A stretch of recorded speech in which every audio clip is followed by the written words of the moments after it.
Hello students, today we are going to start 5th poem, A Legend of the Northland by Phoebe Cary. Phoebe Cary was an American poetess and the younger sister of Alice Cary. These sisters co-published poems in 1849 and then each went to publish volumes of their own. Let's understand the central idea of the poem. It puts forth an idea that we should not be selfish and always help the needy. A selfish person has no satisfaction in life. A Legend of the Northland is a ballad. A ballad is a poem narrating a story in short stanzas. In the poem, all the stanzas comprises 4 lines.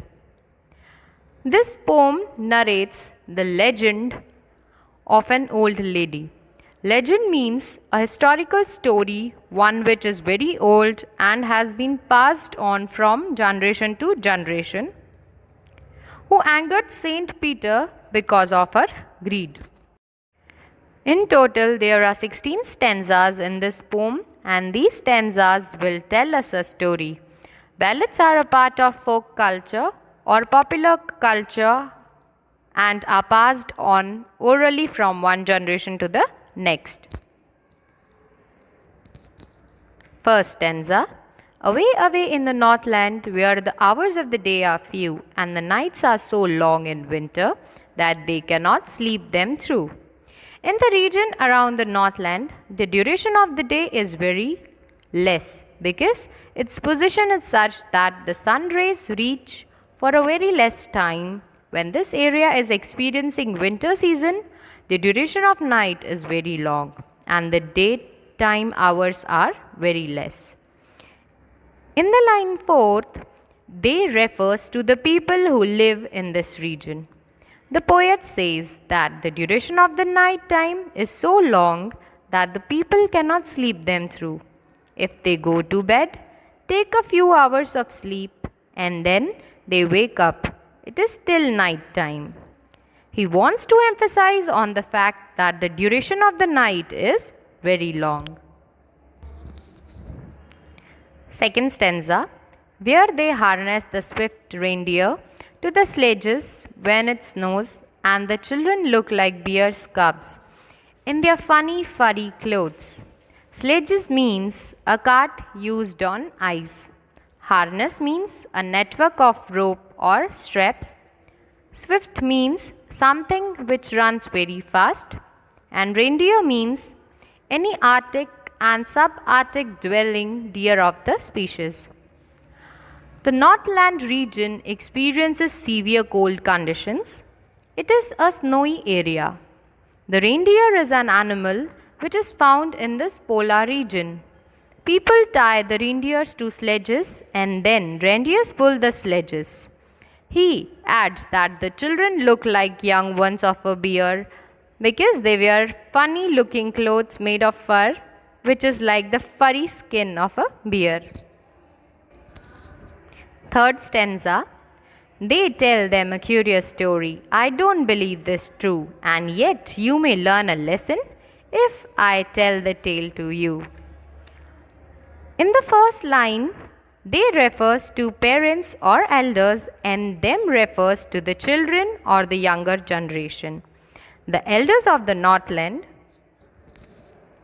region tell a strange, uninteresting story to the younger generation. The poet says that he doesn't think that the story is true, but if he tells the story to the reader, maybe the reader could learn a lesson from it. The story gives an important message. Stanza 4. Once, when the good Saint Peter lived in the world below and walked about it, preaching, just as he did, you know. Saint Peter is a disciple or follower of Jesus Christ. Preaching means to give a religious talk. The story is about Saint Peter. When Saint Peter used to live in the world and went around giving religious lectures to the people just like all saints do, then an incident happened. Fifth stanza. He came to the door of a cottage in traveling round the earth, where a little woman was making cakes and baking them on the hearth. Hearth means fireplace where you could do cooking. When Saint Peter was moving around the world giving religious lectures to the people, he reached the door of a cottage where a small woman was making cakes. She was baking the cakes in the fireplace. Sixth stanza. And being faint with fasting, for the day was almost done, he asked her from a store of cakes to give him a single one. Faint means to be weak or famished.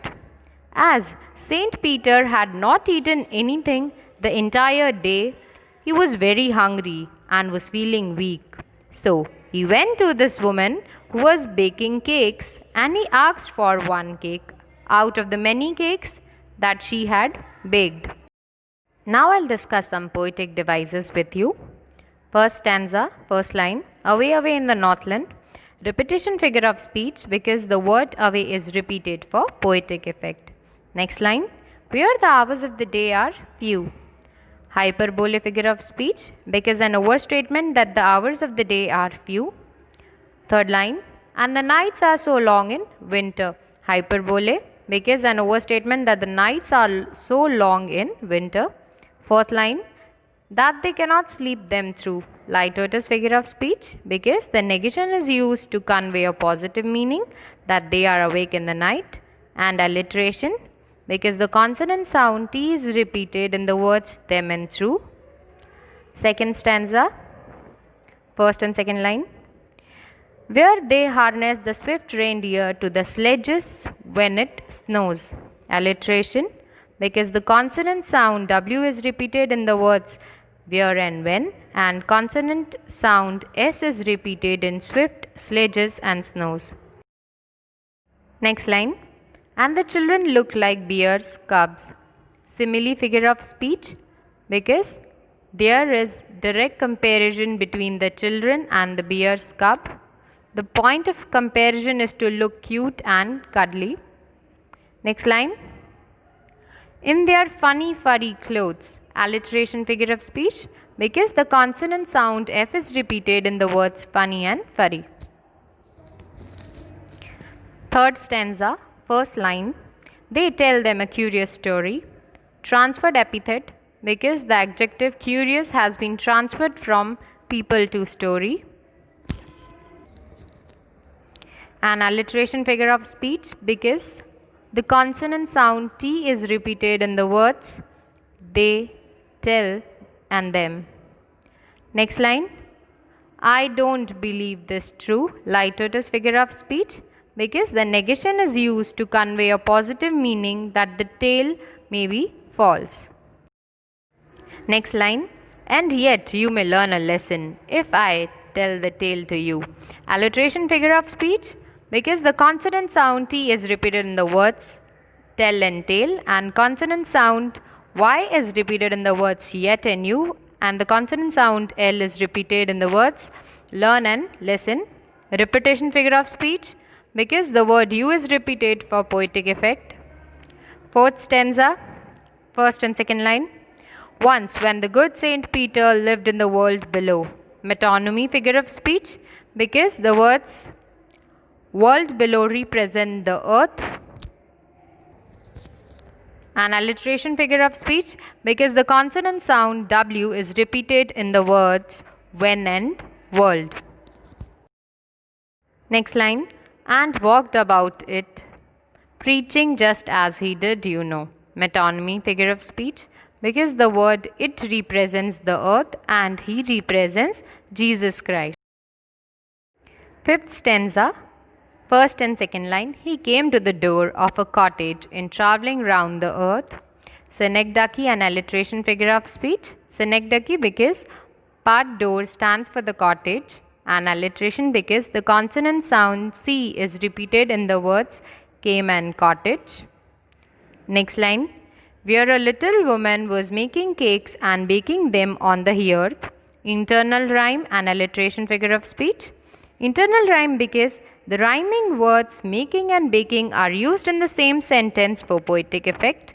And alliteration because the consonant sound W is repeated in the words were, woman and was. 6th stanza. And being faint with fasting for the day was almost done. Alliteration and metonymy figure of speech because the consonant sound F is repeated in the words faint and faint for and fasting, and the consonant sound D is repeated in the words day and done. Metonymy figure of speech because the words day was almost done represents evening time. Next line. He asked her from her store of cakes to give him a single one. Repetition, tautology and alliteration figure of speech. Repetition because the word her is repeated for poetic effect. Tautology because unnecessary use of words single and one which have the same meaning. And alliteration because the consonant sound H is repeated in the words he, her and him. Thank you.